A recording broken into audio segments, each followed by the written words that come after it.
So I see people ask this question on Discord all the time, and I feel like I'm going to make a video about it because I actually feel like it's not as straightforward as people act like it is. The usual answer is people just say, read The Final Empire, which The Final Empire is a very reasonable place to start the Cosmere. It's probably going to be a good place for a lot of people, but it's actually not my number one pick for what I actually think the best place to start is, although it is good for a lot of people. I'm going to go through all the places where I think you can start the Cosmere. I'm ignoring whether I think those places are good, but just books that are at all viable. So it's like, if this is the only Sanderson book you own, can you read this, or do you have to go buy another for the bottom ones? But there are some on here that you shouldn't start with. And we're going to go by in order that I think, like, the first one I talk about is going to be the one that I think the least people should start with, and then the last one I talk about with is going to be the one I think the most people should start with. Let's go.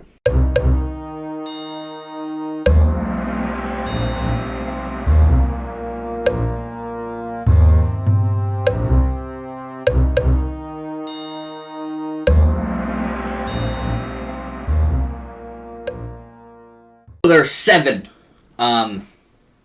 Cosmere books that I think is viable to start with. All the ones you still see on the shelf, except for duplicates, don't start with those. Don't start with Alloy of Law. Don't start with, obviously, book 2s in series. Anyways, the first one that you technically can start with is a novella in the Arcanum Unbounded, and it's Sixth of Dust. It's a standalone novella. It takes place on a world that we haven't seen in any other book. And I think this is the absolute worst place to start the Cosmere that you technically can do to start the Cosmere. I would recommend this to no one. It's only just here because I thought to myself, like, okay, if this was all someone owned, would I tell them to go buy another book? And I'm like, I guess you can. But I actually think this is one of the short stories that should be read later. I think it's very different from other works in the Cosmere stylistically. I don't like it as much as the other short stories, and I just don't think it's as good. And there's an alternative start to it that has any of the pros it has, but better. Its only pro is it's short, and it's a standalone, but then there's also some Cosmere reasons. It's the thing that happens chronologically the latest in the Cosmere so far. So this has a big list of cons, and the only pro is that it's short. And next we move to number 6, which is basically the same. Another short story in the Arcanum Unbounded, which is Shadows for Silence in the Forest of Hell. And again, you have the pro is that it's short. We're going to go through pros first. It's short, it's standalone, and it doesn't matter for the Cosmere. You can read it whenever you want with the Cosmere. The main reason I have this one second last is just that I think there's a much better alternative that doesn't have any of the cons I'm about to talk about and has the pros even better. The largest con of Shadows for Silence of Forest of Hell is that, again, it's stylistically very different than Sanderson's other books. It's got much less focus on magic, the world is darker, it just doesn't feel like a Brandon Sanderson story to the same degree, so I think it's a very bad predictor of how much you'll actually like the Cosmere, and for that reason, I think it's an extremely bad place to start. And those are the 2 that I have here as a formality. I think essentially 0% of people should start the Cosmere with Shadows or Sixth of Dust. But next we have number 5, which, even though I think is the wrong place to start, for like the worst place to start that you can start for most people, it's also probably the best place to start for some. And that is The Way of Kings, book 1 of the Stormlight Archive. So this has a lot of cons for starting the Cosmere. The first and most obvious of which is it is 1,000 pages, and it is the start of what's going to be a 10-book series, which is not complete. Right off the bat, this is going to drive a lot of people off. Like, you're starting an author, you don't know if you like them, you probably don't want to read a 380,000-word book. The next is it has the highest learning curve for the world and to get into. It has multiple prologues, the world is bizarre and the least Earth-like. It has 3 false starts. It starts 4,000 years before the actual main story takes place, and then 5 years before, and then a year before. It has interludes, which are like random short stories in the middle of it that are just in between parts that are just like Brandon wanted to indulge. He's just like, I want to show you the world, so you're going to get little short stories of it. Some of them are relevant, some of them are not. So for all those reasons, and not so much The Way of Kings, a little bit The Way of Kings, but Stormlight in general, if you care about the Cosmere, is like one that's better to read later, because it's the one where the most Cosmere connections connect to, so generally there's a lot of stuff that you would want to read before some of the Stormlight books. So if you care about the Cosmere and you tend to not like big breaks between books in a series, it's going to be not a good idea to read The Way of Kings first, because if you care about the Cosmere, you're then going to have to go read like Warbreaker, and then you can read some more, and then like Era 1. If you don't care about the Cosmere, that is one of the qualifications for why you would start with The Way of Kings. And if the following things are true about you, I think you should start with The Way of Kings. This is not going to apply to a lot of people, but it's going to apply to some people. One, you don't care about the Cosmere at all. Maybe not even at all, but like minorly. Not something you care about. You don't care about the inter-series connections. Two, you really don't care about an unfocused start. A start that does not take like the straightest path to get to the story you're coming to. Three, you are a big fan of really big, crazy, weird fantasy worlds. 4, you are okay with a slower paced book and are generally a very patient reader. Like, you're totally fine if on page 100, if I ask you, hey, what's the main plot of this book? That your answer is, I'm not really sure yet. So I would recommend this to people who are like, already have read a lot of big fantasy series and are fans of crazy series that have like somewhat difficult worlds to get into, or have parts that are slower. Like, let's say if you really like A Song of Ice and Fire, especially books 4 and 5. And the biggest pro of The Way of Kings is that it's the best series he's written from a writing, character, world-building, theme, and I would argue plotting perspective. Like, the characters are just the most complex. They're the best fleshed out of any of his characters. So that's a pretty big pro. I still wouldn't recommend it to most people, mostly on the basis of it being 1,000 pages, but also for the Cosmere reasons and for the requiring patience. But if you don't care about those things, and you think like the most in-depth world and starting off with his books that have the best characters sounds more appealing to you, then go start with The Way of Kings. People are going to tell you it's wrong, but whatever. Ignore them. If you're that person, you can start with The Way of Kings and enjoy it. And next we have the fourth best start, or fourth, I shouldn't say fourth best start, because what I mean by best or worst is this is ranked by the amount of people who I would recommend it to. So, Way of Kings, I think, for some people is the best start for the Cosmere, but for a lot of people, it's the worst start. This one I didn't know how to place, and that's Warbreaker in number 4. And this one might surprise people that it's this low, because it seems to have a lot in its favor. It's not short, but it's not as long as the other stuff. It's not as long as Mistborn Era 1 or Stormlight. I think it's even shorter than Elantris. It's a standalone. If you read my Goodreads review, you'll know I love Warbreaker. I think it's an excellent book. I love all 3 protagonists. All 3 of like the characters and the cast in general, the world, the story, basically everything about it. So why would this be behind even books I like less that seem to have the same pros, like Elantris? Well, the main reason is that I think this is the most different Brandon Sanderson book. So I think it's a very bad predictor of whether you will like Brandon Sanderson or the Cosmere in general. So I could see the following things happening with Warbreaker much more than they would for, say, Mistborn Era 1. One of the two things. One, either you read Warbreaker and you love Warbreaker, and then you buy a bunch more Brandon Sanderson books, and then you don't like them nearly as much, and then you've wasted your money. Or you read Warbreaker and you don't like Warbreaker, and then you quit, but in reality you actually would have really liked Mistborn and the Stormlight archives if you've read them.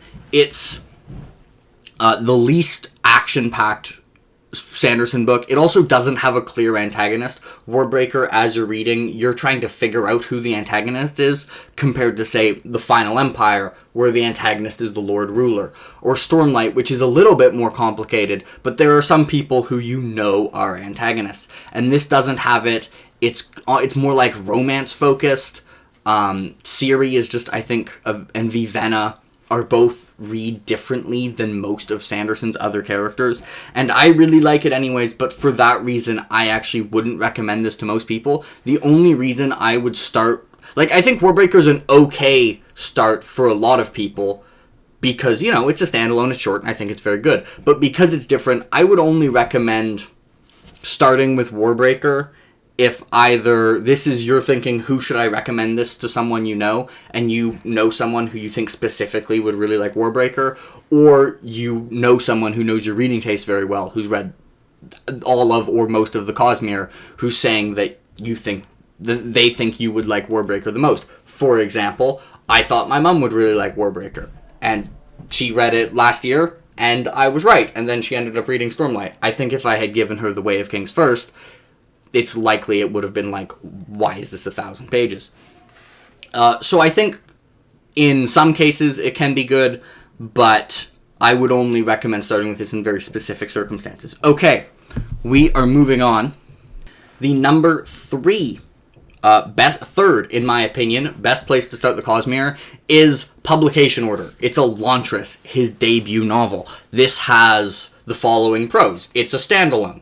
It's pretty long. But it's not super long. It's not Stormlight long. It's not super hard to follow. Stylistically, like, it is pretty similar to Sanderson's other books. It's worse.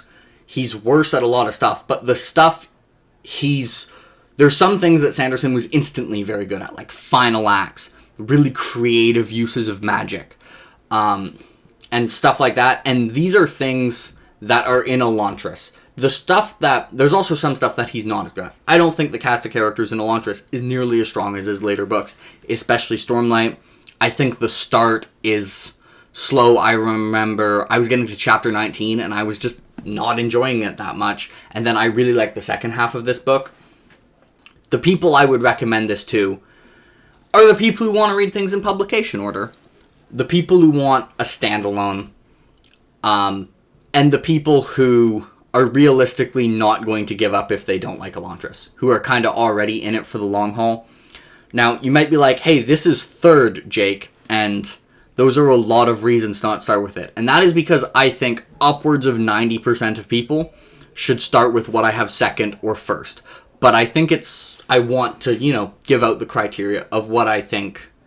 Like, there are some people who I think Elantris or Warbreaker or The Way of Kings are a better start. I basically think no one should start for Shadows of Silence or the Forests of Hell or Sixth of Dust unless you randomly own that book and no other Sanderson book and don't want to buy another.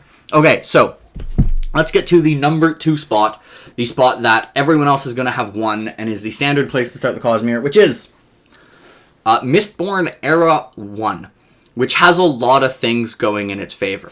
1, most people, myself included, consider it very good. Not as good as Stormlight, but very good. It was on my top 10 fantasy series list. It might have gotten kicked off because of Wisdom of Crowds and Suneater, so it might not be on the next one. We'll see. But myself included, most people consider it very good, especially the premise and the plotting and the magic system. Those things are excellent, like S tier. The characters and the prose, I think, are not as strong as Stormlight. 2, it's very Sanderson-esque. It's a very good predictor of how much you will like Sanderson. It's stylistically extremely similar to other Sanderson books. There, I think, are very few people who are going to read Mistborn Era 1, think this is very good, and end up disliking the rest of the Cosmere, or vice versa. So it has that in its favor against something like Warbreaker.